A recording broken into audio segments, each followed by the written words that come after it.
السلام علیکم ورحمۃ اللہ وبرکاتہ۔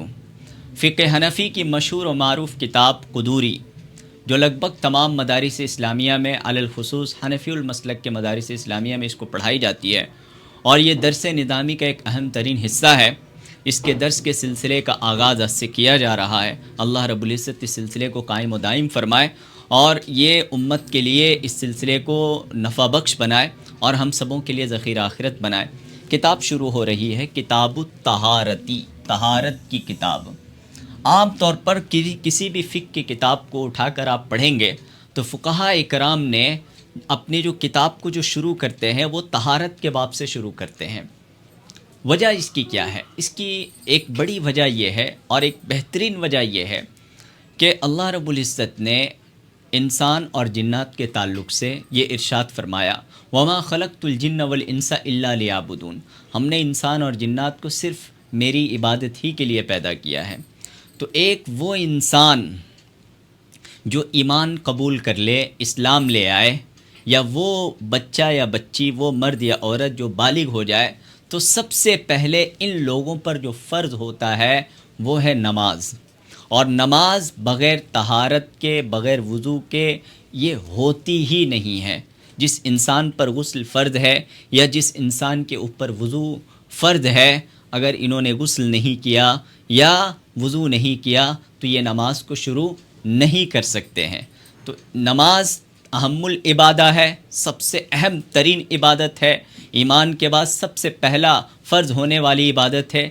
اسی لیے لیکن وہ نماز جو قائم ہوتی ہے وہ طہارت کے بغیر نماز قائم نہیں ہوتی ہے۔ اسی لیے فقہاء کرام عام طور پر کتاب الطہارت سے باب کو شروع کرتے ہیں۔ طہارت کا مطلب کیا ہے؟ طہارت کو اگر آپ لغت میں دیکھیں گے تو اس کا مطلب ہے النظافۃ۔ النظافہ کا مطلب صفائی ستھرائی۔ قرآن میں اللہ رب العزت نے ارشاد فرمایا، ان اللہ یحب التوابین ویحب المتطہرین، بے شک اللہ بہت زیادہ توبہ کرنے والوں کو سے محبت کرتے ہیں اور بہت زیادہ پاک صاف رہنے والوں سے اللہ رب العزت محبت کرتے ہیں۔ جب انسان سے گناہ سرزد ہوتی ہے، جب کوئی انسان گناہ کرتا ہے تو اس کے دل میں ایک نقطہ لگ جاتا ہے، پھر جب دوسرا گناہ کرتا ہے تو پھر دوسرا کالا دھبا لگ جاتا ہے۔ تو جتنی گناہیں بڑھتی رہتی ہیں اس کے دل میں سیاہی لگتی رہتی ہے، مگر جب وہی انسان اللہ کے دربار میں توبہ کر لیتا ہے، اللہ کے سامنے اپنے آنسوؤں کو بہا دیتا ہے، تو اللہ رب العزت اس کی گناہیں معاف کر دیتا ہے، اور اس کے دل میں جو گناہوں کا جو میل کچیل سیاہ دھبا تھا اس کو اللہ رب العزت دھو دیتے ہیں۔ تو اللہ نے فرمایا بہت زیادہ توبہ کرنے والے کو اللہ محبوب رکھتے ہیں، پسند کرتے ہیں۔ اسی طرح ان اللہ یحب التوابین ویحب المتطہرین، بہت زیادہ پاک صاف رہنے والوں سے اللہ محبت کرتے ہیں۔ پاکی صفائی کا مطلب انسان کا جسم پاک صاف ہو، انسان کے کپڑے پاک صاف ہوں، جس جگہ میں وہ اللہ کی عبادت کر رہا ہو وہ جگہ پاک صاف ہوں۔ تو اسی لیے عام طور پر فقہاء کرام کتاب الطہارت، طہارت کے باب سے یہ شروع کرتے ہیں۔ مصنف علیہ الرحمہ اپنی کتاب کو اللہ رب العزت کے کلام سے شروع فرما رہے ہیں، اس لیے کہ اسلام کا جو مصدر و ماخذ ہے وہ کتاب اللہ ہے، اور اس کے بعد اس کا درجہ سنت رسول اللہ صلی اللہ علیہ وسلم ہے۔ فقہ اسلام کی کوئی الگ کتاب نہیں ہے، بلکہ فقہ جو ہے، فقہ کی جو کتابیں ہیں ان تمام کا ماخذ قرآن اور سنت ہے۔ اس کتاب اللہ اور سنت رسول اللہ صلی اللہ علیہ وسلم میں تدبر کر کے، غور و فکر کر کے اس سے مسئلے کا استنباط و استخراج کا نام ہے فقہ۔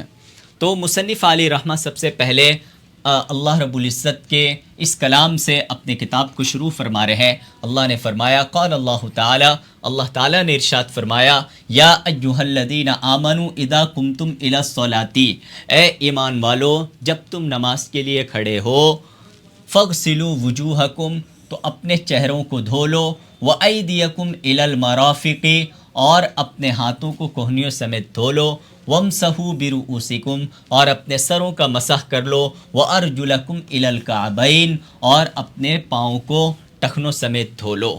وضو میں 4 فرض ہیں، عام طور پر لوگ جانتے ہیں، بہت مشہور و معروف ہے کہ وضو میں 4 فرض ہے: چہرے کا دھونا، ہاتھوں کا دھونا، اور سر کا مسح کرنا، اور دونوں پاؤں کو ٹخنوں سمیت دھونا۔ یہ لگ بھگ ہر مسلمان اس کو جانتے ہیں۔ وضو میں 4 فرض ہے۔ چہرہ کس کو کہتے ہیں؟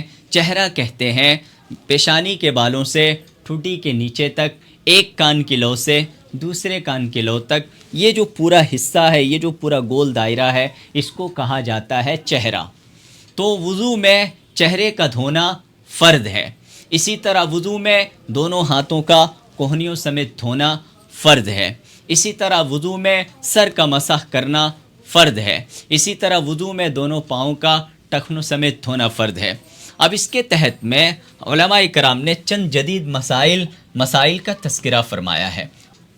اگر کوئی بندہ چہرے پر نقلی ماسک لگا لے، جیسے آپ اس چہرے کو دیکھ رہے ہیں، کہ یہ اصلی چہرہ نہیں ہے، بلکہ ایک نقلی چہرہ ہے، ایک ربڑ کا نقلی چہرہ ہے جس کو یہ پہن رکھا ہے۔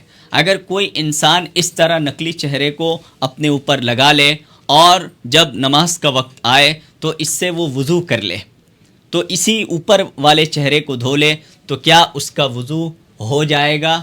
تو فقہاء کرام نے لکھا ہے، علماء نے لکھا ہے کہ اس کا وضو نہیں ہوگا، اس لیے کہ یہ چہرہ نہیں ہے بلکہ ایک چہرے کا ایک ڈھانچہ ہے، چہرے کا جو ہے ایک ڈیزائن ہے، اور یہ اصلی چہرہ نہیں ہے۔ اس کے ساتھ اگر کوئی یہ کر لیتا ہے، وہ چہرے کو دھو لیتا ہے، تو اس کا وضو نہیں ہوگا، اس لیے کہ چہرے کا حصہ نہیں ہے، یہ چہرے سے چپکا ہوا چیز نہیں ہے، اور اس کو بآسانی اس کو نکالا جا سکتا ہے۔ علماء نے یہ بات لکھی ہے کہ جسم کا کوئی بھی ایسا اعضا جو بآسانی الگ کیا جا سکتا ہو، اس کو اصلی اعضا یعنی اصلی پارٹ آف باڈی کا حکم نہیں دیں گے۔ وضو کرتے وقت یا غسل کرتے وقت اس کو الگ کرنا ضروری ہے۔ جب تک اس کو الگ نہیں کریں گے تب تک کا اس کے اوپر سے وضو کر لینا یا غسل کر لینے سے نہ اس کا وضو ہوگا اور نہ غسل ہوگا۔ مگر ایک وہ ہوتا ہے پلاسٹک سرجری، کسی انسان نے پلاسٹک سرجری کروایا، جیسے ایک بندے کا دیکھیے چہرہ یہ زخمی ہے، اس کا چہرہ جو ہے آپ زخمی دیکھیں گے، لیکن اس نے جو ہے اس پر پلاسٹک سرجری کروائے ہیں، تو پلاسٹک سرجری کے ذریعہ اس کا جو زخم تھا اور چہرے میں جو داغ دھبے تھے وہ سارے کے سارے مٹ گئے ہیں۔ تو کیا ایسا بندہ اگر وضو کرے تو اس کا وضو ہوگا کہ نہیں؟ تو پلاسٹک سرجری کے ذریعہ، آپریشن کے ذریعہ وہ اس چہرے کو بالکل ایسا ہی بنا دیا جاتا ہے، بالکل وہ اصلی چہرے کے جیسا ہو جاتا ہے، اور پھر اس کو نکالنا آسان بات نہیں ہے، بہت مشکل ہے۔ تو اسی لیے اس کو اصلی چہرے کا حکم دے دیں گے، اگر کوئی اس کے اوپر دھو لیتا ہے تو اس کا وضو مان لیا جائے گا۔ اسی طرح اللہ رب العزت نے جو وضو میں دوسری چیز جو دھونے کا حکم فرمایا ہے، وَأَيْدِيَكُمْ إِلَى الْمَرَافِقِ، اپنے ہاتھوں کو کوہنیوں سمیت دھو۔ تو ایک انسان کا ہاتھ ٹوٹ گیا، اب وہ آرٹیفیشل نقلی ہاتھ لگایا ہوا ہے، جیسے اس بندے کا آپ ادھر دیکھیں کہ اس کا یہ اصلی ہاتھ ہے، اور اس کا یہ ہاتھ یہاں پر ٹوٹ گیا ہے، ٹھیک ہے۔ اب اس نے جو ہے اس ہاتھ کو جو ہے نقلی ہاتھ اس نے لگا رکھے ہیں۔ تو کیا اگر کسی بندے کا اگر نقلی ہاتھ ہے تو اس کے اوپر اس ہاتھ کو وہ دھو لیتا ہے تو کیا ہاتھ دھونے والا مانا جائے گا؟ اس کا وضو ہو جائے گا؟ تو علماء نے لکھا ہے یہاں بھی وہی مسئلہ آتا ہے کہ اگر ہاتھ کو پورا سرجری کروا دیا جائے، ایسے آپریشن سے اس کو بیٹھا دیا جائے کہ اس کا نکالنا مشکل ہو، اس کا عام طور پر اس کو نہیں نکالا جا سکتا ہو، تو اس ہاتھ کا حکم بھی جو ہے اصلی ہاتھ کے طرح ہو جائے گا۔ مگر ایک وہ ہاتھ جو ہاتھ نہیں بلکہ ہاتھ کے کھول کے جیسا ہو کہ اگر جب چاہے اس کو آپ بآسانی نکال سکتے ہیں، تو اس نقلی ہاتھ کو نکال کر وضو کرنا ہوگا، تب جا کر وضو ہوگا۔ اس ہاتھ کے اوپر اگر وضو کر لے گا تو اس کا وضو نہیں ہوگا۔ اسی طرح اللہ رب العزت نے قرآن مجید میں ارشاد فرمایا، وَامْسَحُوا بِرُؤُوسِكُمْ، اپنے سروں کا مسح کرو۔ تو کوئی مرد وگ لگایا ہوا ہے، کوئی مرد وگ یعنی نقلی بال لگایا ہوا ہے، یا کوئی عورت وگ لگائی ہوئی ہے یا نقلی بال اپنے سر پر لگائی ہوئی ہے، تو اگر یہ لوگ وگ لگا کر اس وگ کے اوپر مسح کر رہے ہیں، یہ عورت مسح کر رہی ہے یا یہ مرد مسح کر رہا ہے وگ کے اوپر، تو کیا اس کا مسح ہو جائے گا؟ تو یہاں بھی علماء نے بال کے دو قسم لکھے ہیں۔ ایک وہ وگ جو عام طور پر ٹوپی کے مانند ہوتا ہے، وہ آدمی اس کو لگا لیتا ہے اور جب چاہے اس کو نکال لیتا ہے، تو اس وگ کے اوپر مسح جائز نہیں ہے، اس کو اصلی بال کا حکم نہیں دیں گے، بلکہ وہ نقلی بال ہے، چاہے مرد کا ہو یا عورت کا ہو۔ مگر ایک وہ وگ ہوتا ہے جو آپریشن اور سرجری کے ذریعہ اس کو سر پر بالکل چپکا دیا جاتا ہے، بیٹھا دیا جاتا ہے اور بآسانی اس کو نکالا نہیں جا سکتا ہے، تو علماء کرام نے اس ایسے سرجری والے وگ یا ایسے ٹرانسپلانٹیشن جو بال کے ایک نئی قسم جو نکلی ہے کہ نقلی بالوں کو یا اسی انسان کے بال کو اس کے گنجے آدمی کے سر پر اس کو بیٹھا دیا جاتا ہے، تو ایسا وگ یا ویسے بال کا حکم بھی اصلی بال کے طرح ہو جائے گا۔ اس ایسے سر پر اگر وہ مسح کر لے گا تو سر کا مسح کرنے والا مان لیا جائے گا۔ اسی طرح اللہ رب العزت نے کلام مجید میں ارشاد فرمایا وَأَرْجُلَكُمْ إِلَى الْكَعْبَيْنِ، اپنے پاؤں کو ٹخنوں سمیت دھوئیں۔ ٹخنا کہتے ہیں اس کو، آپ یہ نقلی پاؤں دیکھ رہے ہیں، یہ جو ہڈی ہے، یہ ابری ہوئی ہڈی ہے، تو اس کو کہتے ہیں ٹخنا، تو ٹخنوں سمیت پاؤں کا دھونا فرض ہے۔ اب کوئی بندہ یہ نقلی پاؤں لگایا ہوا ہے، تو نقلی پاؤں لگا کر اس نقلی پاؤں کو یہاں تک اگر ٹخنوں سمیت اس پاؤں کو اگر دھو لیتا ہے تو کیا اس کا وضو ہو جائے گا؟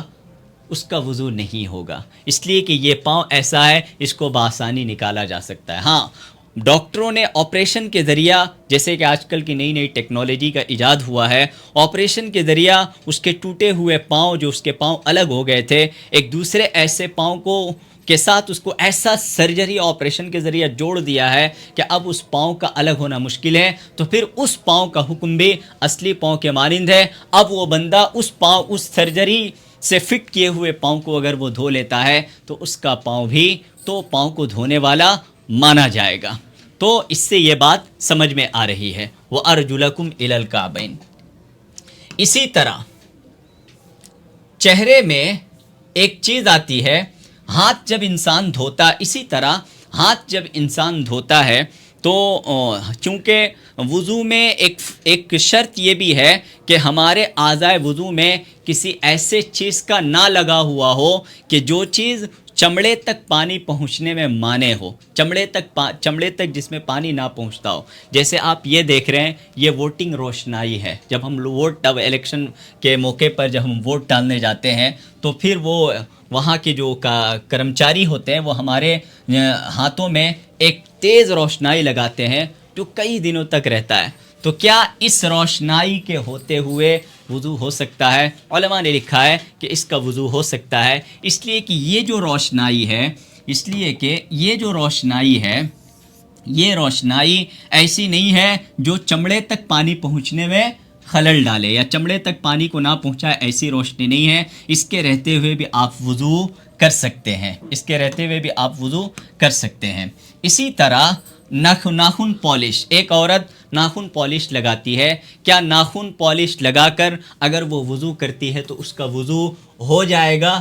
تو علماء نے لکھا ہے چونکہ ناخن پالش مستقل اپنا ایک جسم رکھتا ہے، اگر اس کو آپ بلیڈ سے یا اس کو کسی تیز دھار چیز سے اگر کھرچیں گے تو الگ سے وہ نکل جائے گا، تو یہ ناخن پالش ناخنوں تک پانی پہنچنے میں مانع ہے، تو کوئی عورت ناخن پالش لگا کر وضو کرتی ہے تو اس کا وضو نہیں ہوگا۔ اسی طرح ہم دیکھتے ہیں ایک بندہ اپنے جسم پر پینٹ لگا لیا، ایک ہوتا ہے رنگ، ہولی وغیرہ کے موقع پر آپ رنگ لگا ہوا دیکھیں گے، اگر کسی مسلمان کے جسم میں رنگ لگ جائے، لگانا نہیں چاہیے، اگر رنگ لگ جائے تو وہ رنگ چہرے پر رنگ لگا ہوا ہے، ہاتھ پر رنگ لگا ہوا ہے، اگر وہ بندہ اس کے باوجود اگر وہ وضو کر رہا ہے تو اس کا وضو ہو جائے گا، اس لیے کہ رنگ جو ہے وہ چہرے یا ہاتھ کے چمڑے تک پانی پہنچنے میں مانے یعنی رکاوٹ نہیں بنتا ہے. مگر یہ اس بندے کو دیکھیے، یہ چہرے پر پینٹ لگایا ہوا ہے. چونکہ پینٹ کیا ہوتا ہے، ایک مستقل چیز ہوتی ہے، اس کو اگر آدمی کھرچ کر نکال دے تو وہ آرام سے وہ نکل سکتا ہے. تو وہ جسم ہے اور وہ پینٹ جسم تک یا چمڑے تک پانی پہنچانے میں مانے ہے. تو وضو کے اعضائے وضو میں، چاہے چہرے میں یا ہاتھ میں یا پاؤں میں، اگر اس نے پینٹ لگائے ہوئے ہیں تو اس پینٹ لگا کر اگر کوئی وضو کرتا ہے تو اس کا وضو نہیں ہوگا. اسی طرح ہم دیکھتے ہیں بہت سارے لوگوں کا جو ہے ایڑی پھٹ جاتا ہے. بہت سارے لوگوں کا، جیسے یہ ایڑی آپ دیکھیں، یہ ایڑی پھٹا ہوا ہے. بہت سارے لوگوں کا ایڑی جو ہے پھٹ جاتا ہے. تو اس ایڑی پھٹن کو دور کرنے کے لیے وہ یہ کرتے ہیں، اس پھٹن کو دور کرنے کے لیے وہ یہ کرتے ہیں، ویزلین لگاتے ہیں یا اس طرح کی کوئی بھی آئنمنٹ لگاتے ہیں، کوئی بھی دوائیں لگاتے ہیں. تو فقہاء کرام نے یہاں پر یہ بات لکھی ہے کہ اگر کسی کا ایڑی پھٹا ہوا ہو اور اس پر موم، روغن یا جو آج کے دور کے ویزلین وغیرہ جو بھی آئنمنٹ آتے ہیں، اس نے اس پھٹن والے ایڑی میں اس نے اس کو بھر لیا ہو، اس پھٹن والے ایڑی میں اس کو بھر لیا ہو، تو اگر اس ویزلین کو یا اس آئنمنٹ کو یا اس موم کو اگر نکال کر اس کو دھونا اس کے لیے آسان ہے، کوئی تکلیف نہیں ہے، تو اس کو چاہیے کہ اس دوا کو وہاں سے نکال دے اور پاؤں کو دھوئے. مگر اگر اس کے لیے مشکل ہے، اگر اس دوا کو وہاں سے نکالتا ہے تو پھر بہت زیادہ تکلیف ہونے کا خدشہ ہے، چمڑے کے سڑ جانے کا خدشہ ہے، زخم کے بڑھ جانے کا خدشہ ہے. تو اگر اس ایڑی پر اگر اس نے کیا لگائے ہوں، موم لگائے ہوں یا اس نے کوئی آئنمنٹ لگایا ہو، تو اگر اس آئنمنٹ کو رہتے ہوئے اس کے اوپر سے اگر پانی کو گزار دیتا ہے، اوپر سے دھو لیتا ہے، تو اس کا وضو ہو جاتا ہے.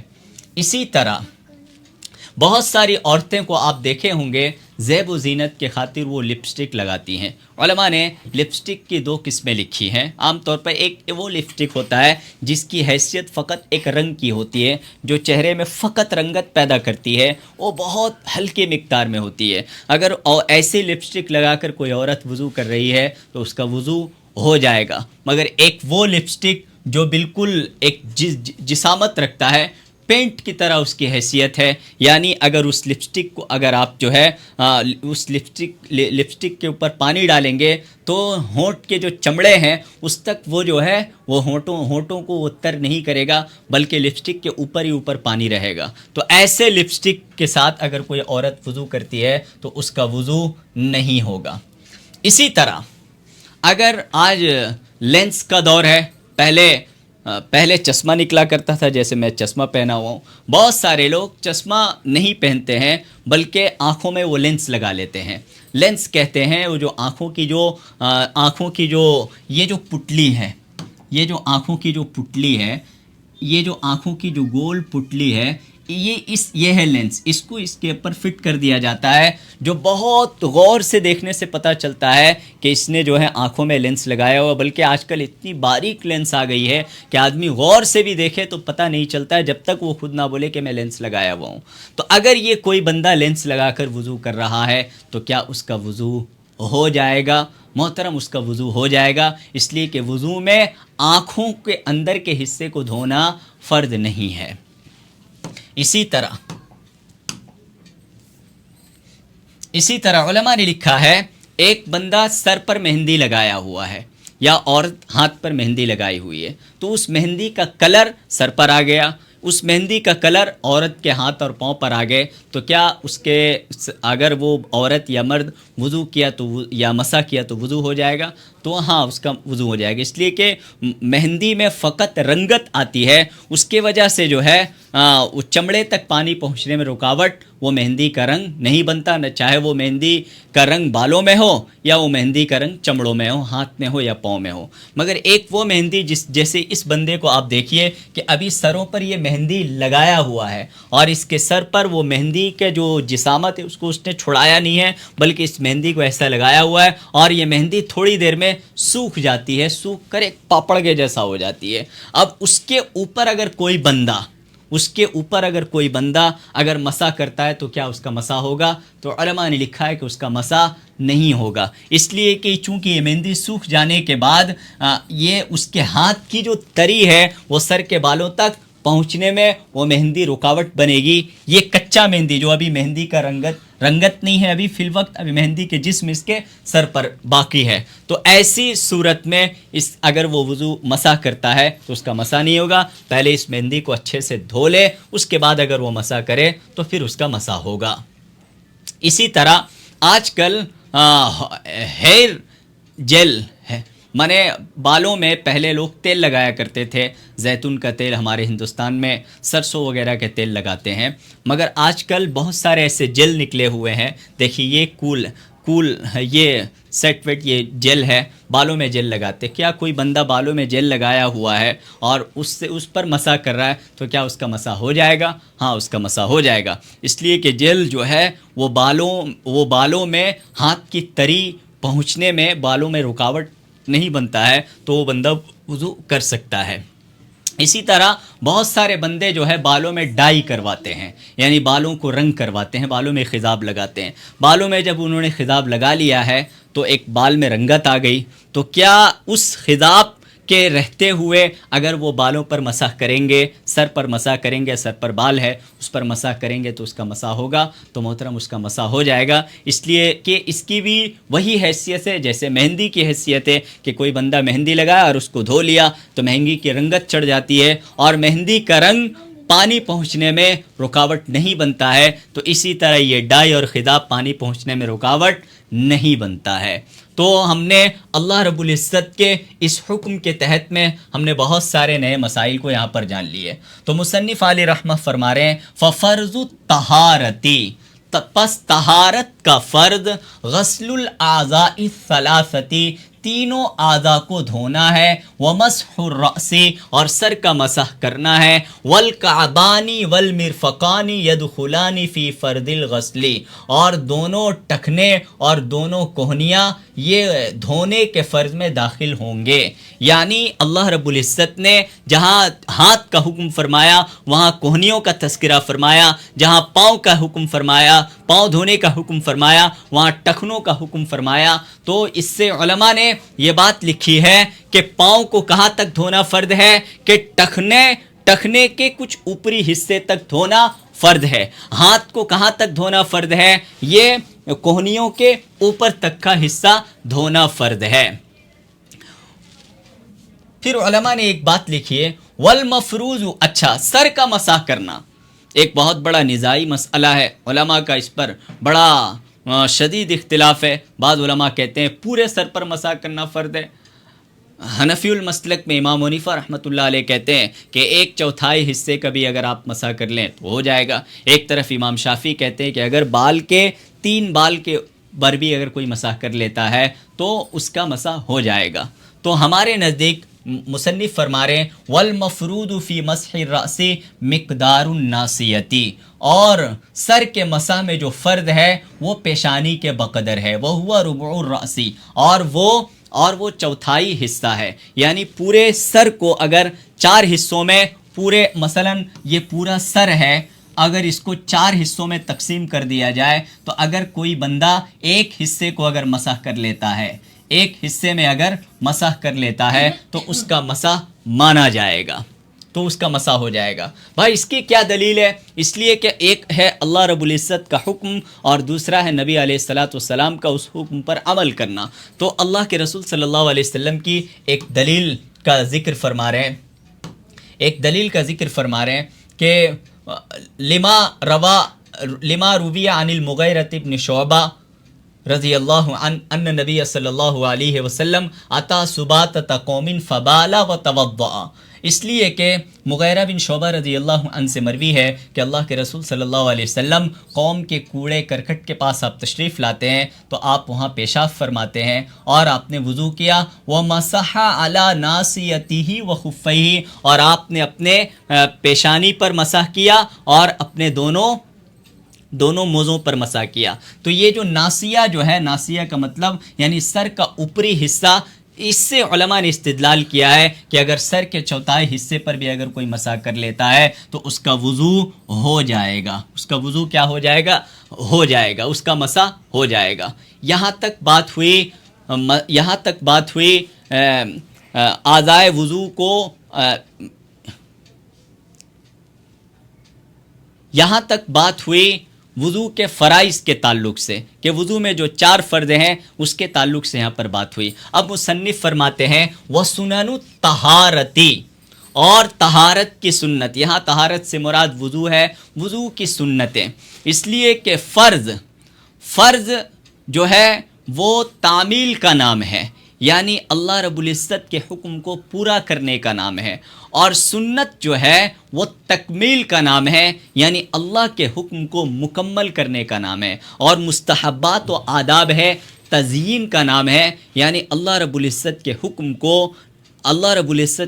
کو مکمل اچھے طریقے سے احسن انداز میں پورا کرنے کا نام ہے۔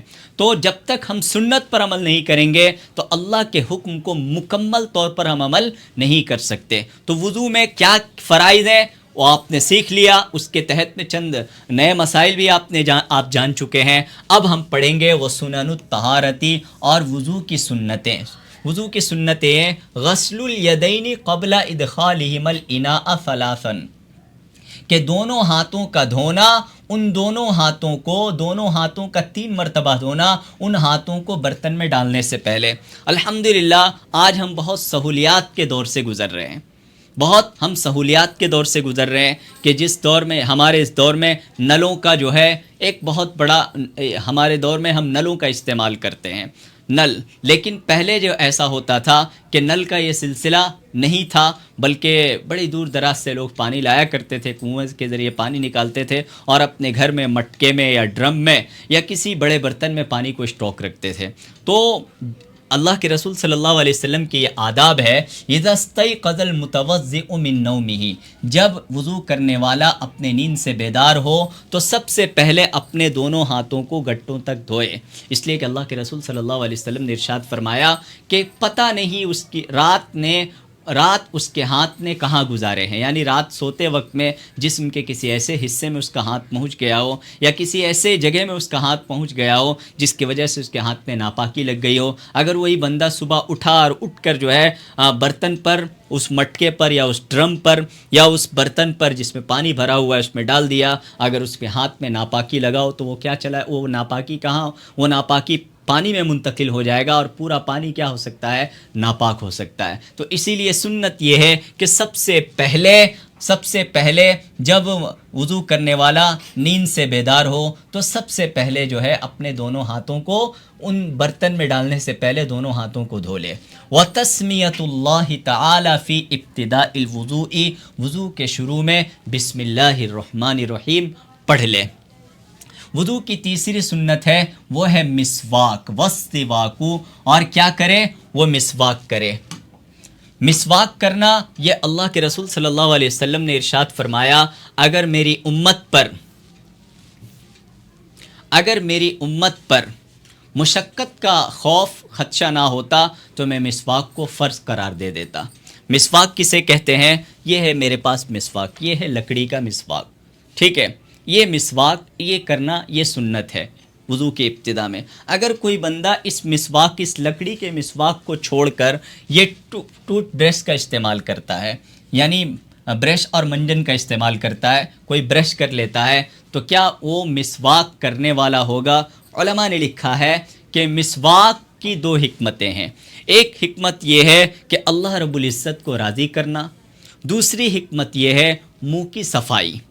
تو اللہ رب العزت راضی ہوں گے، قرآن میں اللہ نے کہا قُلْ إِن كُنتُمْ تُحِبُّونَ اللَّهَ فَاتَّبِعُونِي يُحْبِبْكُمُ اللَّهُ، نبی جی آپ کہہ دیجئے اگر تم اللہ سے محبت کرنا چاہتے ہو تو میری اتباع کرو، اللہ تم سے بھی محبت کریں گے۔ تو مسواک کا ایک بڑا مقصد اللہ کے رسول علیہ السلام نے فرمایا کہ اللہ رب العزت کو راضی کرنا، اور اللہ رب العزت جب تک ہم سنتوں کی اتباع نہیں کریں گے اللہ ہم سے راضی نہیں ہوتا ہے۔ تو مسواک تو اور نبی علیہ السلام سے تواتر کے ساتھ منقول ہے کہ آپ صلی اللہ علیہ وسلم نے لکڑی کے مسواک فرمائے ہیں ببول کا درخت ہے، یہ پلو کا مسواک ہے، نیم کا مسواک ہے، لکڑی کا مسواک، یہ سنت ہے۔ اور دوسرا ہے منہ کی صفائی، تو یہ دوسری حکمت اس ٹوتھ برش سے ادا ہو جاتا ہے، اس ٹوتھ برش سے ادا ہو جاتا ہے۔ تو ایک حکمت مسواک میں دونوں چیزیں پائی جاتی ہے، اس سے اللہ بھی راضی ہوگا، یعنی سنت کی اتباع بھی ہوگی، اور اس سے منہ کی بھی صفائی ہوگی۔ مگر یہ برش اگر کوئی کرتا ہے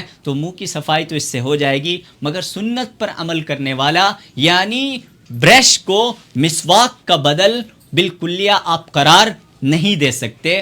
مسواک اگر فضیلت چاہتا ہے، ثواب چاہتا ہے، تو اس کو یہ مسواک کرنے، یہ لکڑی کے مسواک استعمال کرنے پڑیں گے۔ سنت کیا ہے؟ والسواک، مسواک کرنا، والمضمضۃ والاستنشاق، اور وضو کی سنت میں سے کیا ہے کہ کلی کرنا اور ناک صاف کرنا، ومسح الاذنین، اور دونوں کانوں کا مسح کرنا، وتخلیل اللحیۃ والاصابع، اور داڑھی کا اور انگلیوں کا خلال کرنا۔ اللہ کے رسول صلی اللہ علیہ وسلم نے ارشاد فرمایا خللوا اصابعکم کی لا یتخلل فی نار جہنم، کہ اپنے انگلیوں میں خلال کیا کرو، کہیں ایسا نہ ہو کہ اس پر جہنم کی آگ داخل ہو۔ اس لیے کہ دیکھیے ہماری انگلیاں یہ ہاتھوں کا حصہ ہے، یہ ہاتھ دھونا کیا ہے؟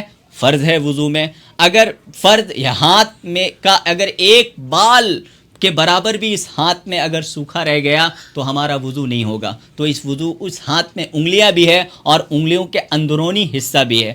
آدمی اگر ظاہری طور پر اس کو دھو لیتا ہے تو انگلیوں کے جو بیچ کے جو حصے ہیں اس کے درمیان میں یہ خدشہ ہو جاتا ہے کہ تو یہ جب تک ہم خلال نہیں کریں گے تو اس پر اطمینان نہیں کیا جا سکتا کہ بیچ کے حصے میں پانی پہنچا ہے، تو اسی لیے اس خلال کو کرنا یہ سنت ہے۔ اسی طرح داڑھی کے تعلق سے علماء نے یہ ارشاد فرمایا جس کے داڑھی اتنے گھنے ہوں کہ اس کا چمڑا نظر نہ آتا ہو، اگر داڑھی کے اوپری حصے کو دھو لیتا ہے تو اس کا مسح اس کا خلال ہو جائے گا۔ مگر ایک ایسا چٹپٹ داڑھی ہے جو اندر کا خال نظر آتا ہے تو اس کو مکمل داڑھی کو دھونا اس پر فرض ہے، اگر نہیں دھوئے گا تو اس کا وضو نہیں ہوگا۔ پھر وضو کی سنتوں میں یہ بات فرما رہے ہیں وَتَكْرَارُ الْغَسْلِ إِلَى الثَّلَاثِ، اور 3 مرتبہ، اور ہر اعضاء کو کتنے مرتبہ دھونا؟ 3 مرتبہ دھونا، چہرہ دھوئے یا ہاتھ دھوئے یا پاؤں دھوئیں، دھونے والے اعضاء کو یا کلی کریں یا جو بھی دھونے والے اعضاء ہیں ان کو 3 مرتبہ دھونا۔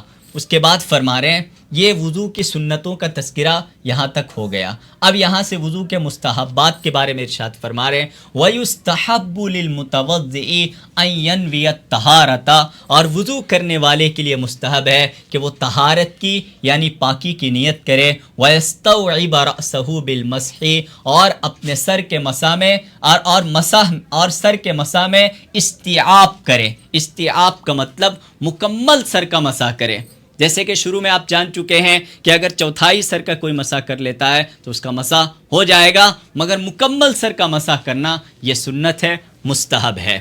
اسی طرح وَيُرَتِّبَ الْوُضُوءَ، اور وضو کو ترتیب سے کرے، فَيَبْدَأُ بِمَا بَدَأَ اللَّهُ تَعَالَى بِذِكْرِهِ وَبِالْمَيَامِنِ وَمَسَحَ الرَّقَبَةَ، اور وضو کو ترتیب سے کرے، بس اللہ رب العزت نے جیسے شروع کیا ہے وضو کو ویسے ہی شروع کرے۔ اللہ رب العزت نے جب وضو کا حکم فرمایا تو سب سے پہلے چہرے کا تذکرہ فرمایا، پھر ہاتھوں کا تذکرہ فرمایا، پھر سر کے مسح کا تذکرہ فرمایا، پھر پاؤں کے دھونے کا تذکرہ فرمایا۔ تو علماء یہ مصنف فرما رہے ہیں تو اللہ نے جس ترتیب سے وضو کا حکم فرمایا ہے اس ترتیب پر وضو کرنا یہ مستحب ہے، سنت ہے۔ وَبِالْمَيَامِنِ، اور وضو کو دائیں جانب سے شروع کرے، وَمَسَحَ الرَّقَبَةَ، اور اسی طرح گردن کا مسح کرے۔ سروں کا مسح آپ نے سنا ہے، یہ جو ہے گردن، یہ جو گردن کا حصہ ہے اس کو مسح کرنا بھی یہ مستحب ہے۔ انشاءاللہ باقی درس کے سلسلے کو آگے جاری رکھا جائے گا۔ اللہ رب العزت ہمیں اور آپ کو ان سب باتوں پر عمل کی توفیق عطا فرمائے۔